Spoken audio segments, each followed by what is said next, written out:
Saint Padre Pio est un nom qui résonne profondément auprès des chrétiens du monde entier, tenu en renaissance pour ses dons spirituels extraordinaires, en particulier sa capacité à recevoir des visions divines et des rêves sur l'avenir. Juste avant son décès, Padre Pio a fait 3 prédictions remarquables concernant des événements futurs qui se dérouleront pour 3 individus différents. Ces paroles prophétiques continuent de captiver les croyants, car les détails de sa clairvoyance promettent d'offrir un aperçu des mystères du futur. Mais avant de plonger dans ces prophéties, pourriez-vous prendre un moment pour appuyer sur le bouton d'abonnement? Ce faisant, vous nous aiderez à partager ce message avec des personnes du monde entier. Merci pour votre soutien. Examinons maintenant les détails fascinants des prédictions de Padre Pio.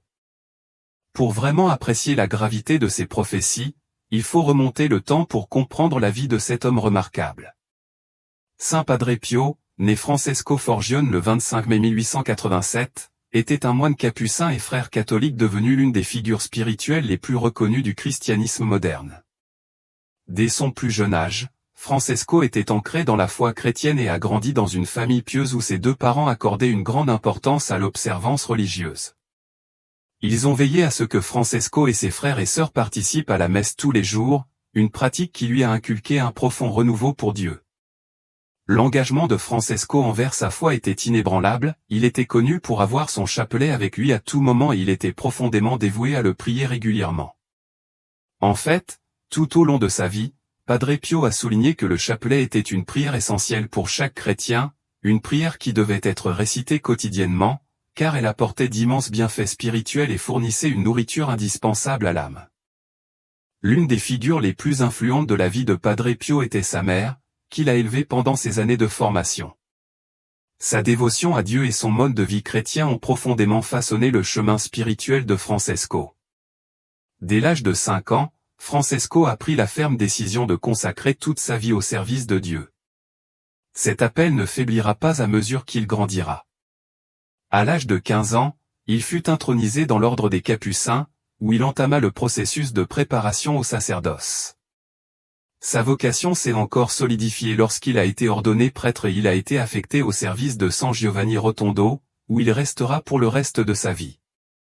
C'est là qu'il gagnera le nom de Padre Pio, un titre qui deviendra synonyme de foi, de sainteté et de dévotion désintéressée.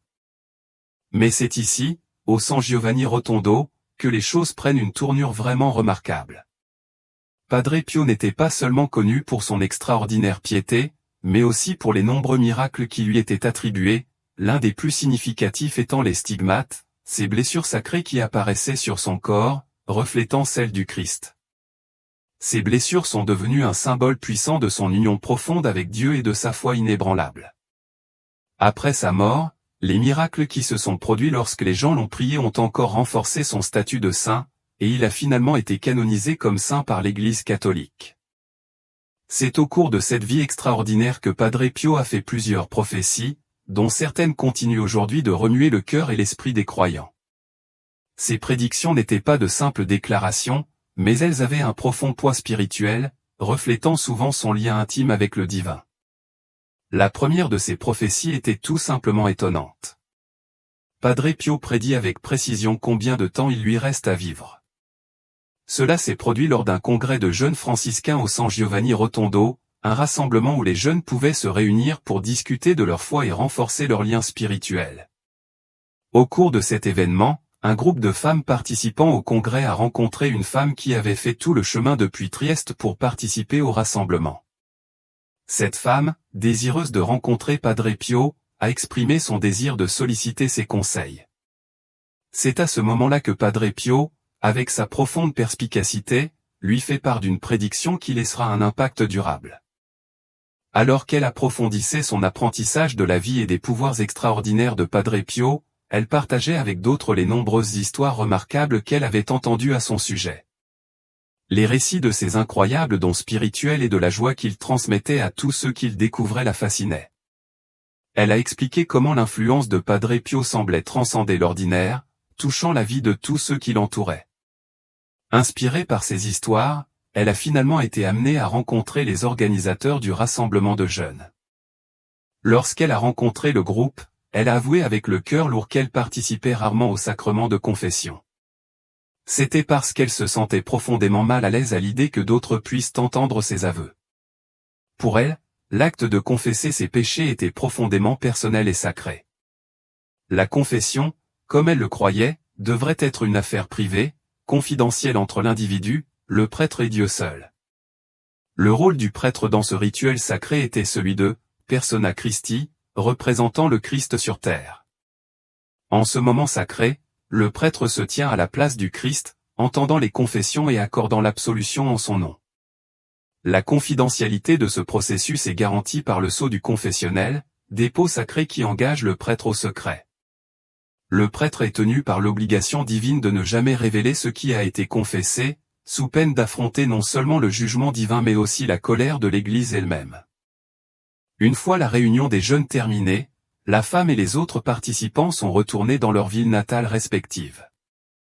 La vie semblait reprendre son cours normal pour eux, jusqu'à ce que quelques jours plus tard, une lettre arrive au siège de la jeunesse franciscaine à San Giovanni Rotondo.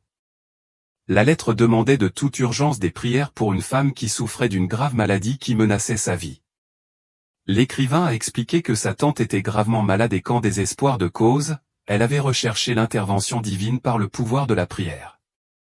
Peu de temps après, un autre membre du groupe de jeunes franciscains a contacté Padre Pio avec la lettre, lui demandant conseil.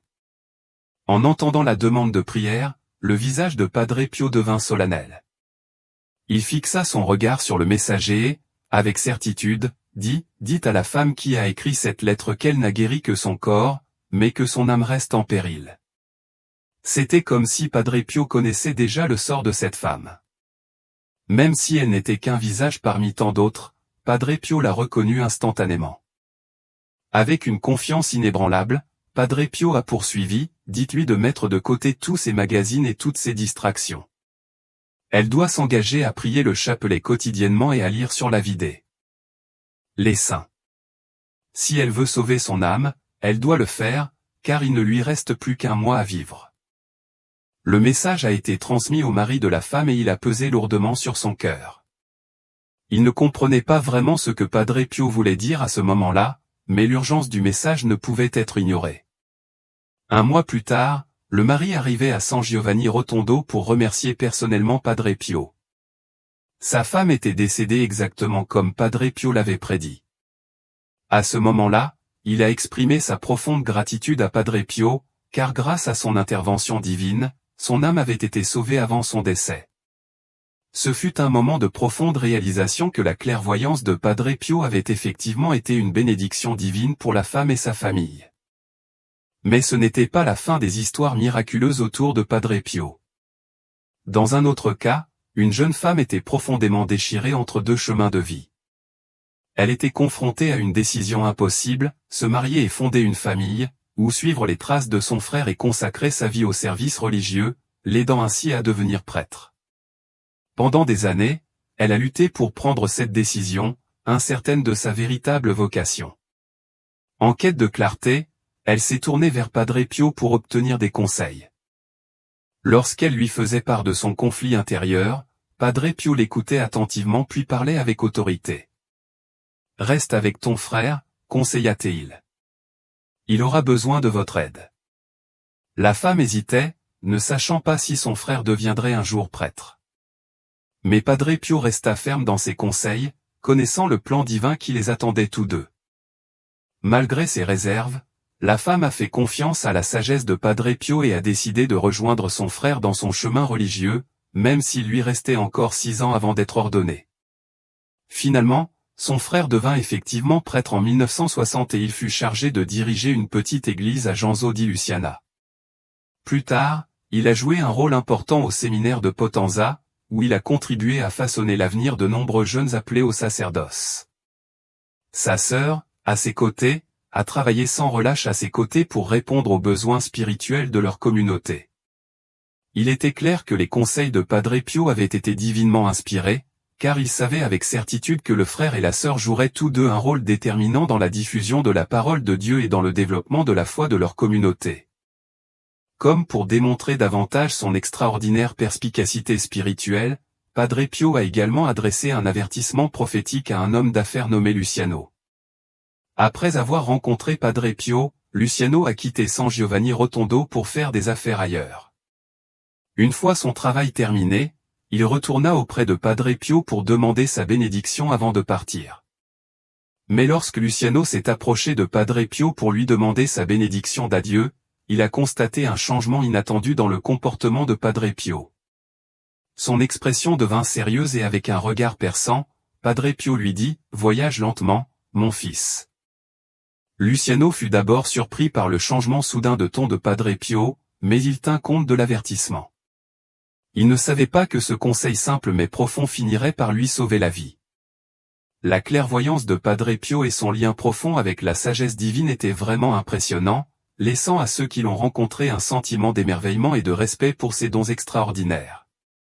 L'homme fut momentanément abasourdi par les paroles de Padre Pio, mais se reprit rapidement et, avec une pointe de légèreté, regarda le saint et plaisanta « Eh bien, père, je ne suis presque jamais pressé. » Cependant, l'expression de Padre Pio resta inchangée. Son regard ne quitta jamais l'homme et, avec une intensité calme mais inflexible, il répéta le même avertissement qu'il venait de donner, « Voyagez lentement et avec beaucoup de précaution, mon fils. » Une vague de malaise s'empara de l'homme. En tant que fils spirituel de Padre Pio, il était parvenu à comprendre le poids et la signification de chaque mot prononcé par le saint. La gravité de l'avertissement de Padre Pio commença à le ronger, et l'homme ne put s'empêcher de ressentir un profond pressentiment. Malgré sa nervosité, il se met en route. Avant de quitter San Giovanni, il a pris un moment pour prier, demandant protection à Dieu alors qu'il reprenait le chemin du retour. Luciano, conscient des conseils qu'il venait de recevoir, conduisait avec une prudence supplémentaire, gardant sa vitesse à un rythme modeste tout en naviguant sur la route.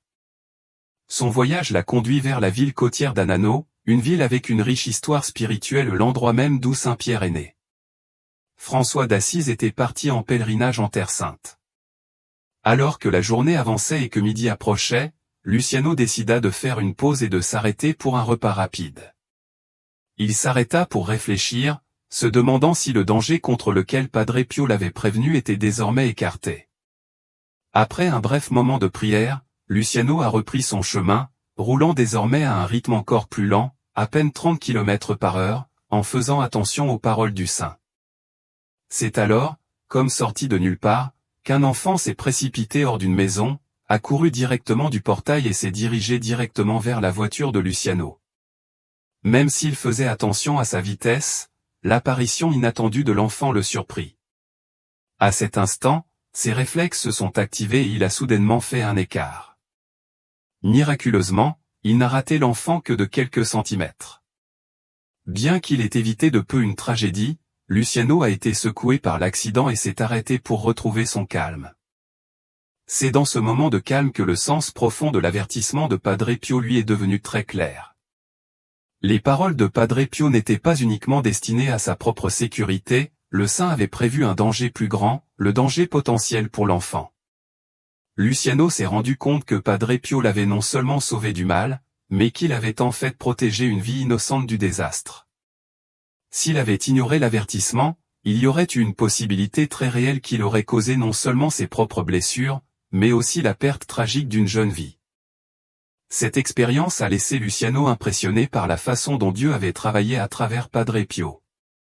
C'était un rappel humiliant de la façon dont Padre Pio était profondément connecté au divin et comment, même dans sa présence terrestre, il avait servi de phare de protection de Dieu.